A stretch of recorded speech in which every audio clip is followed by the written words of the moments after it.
spiritual agenda that day. We weren't seeking answers or trying to heal.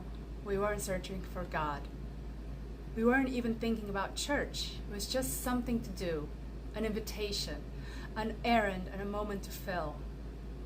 There was no altar calling, no sermon that shook the earth, no dramatic declarations of faith. And yet something happened, something I didn't see coming, something quiet and holy and unforgettable. The church was small, tucked beneath a building that looked ordinary from the outside.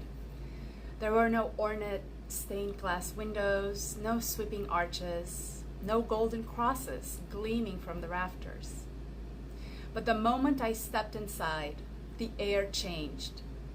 It was as if I had crossed into another realm, one where the atmosphere pulsed with something ancient and sacred. The room wasn't large, but it felt full, alive with the kind of presence I didn't yet have language for. And then the choir began to sing. Their voices weren't just musical, they were spiritual. They didn't just carry notes, they carried presence. Their harmonies stretched through the space, like light cracking through a closed door. It didn't feel like emotion. It wasn't nostalgia.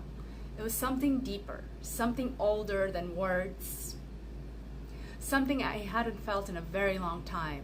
It wrapped me around, not with hands, but with something softer, more intimate. It was as if love itself had found a way to breathe into the room.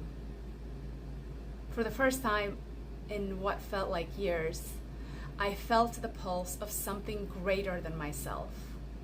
God, Source, Spirit, the divine. The name did not matter. What mattered was that I felt it, viscerally, unmistakably, deep within my bones. It wasn't that God I had been taught to fear. This wasn't the rule-making, scorekeeping sky father I had learned about as a child.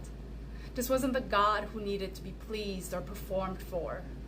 This presence was different. It was quiet, expansive, fierce, and soft all at once. And it was real. It was unconditional love. Not the kind that you have to earn by behaving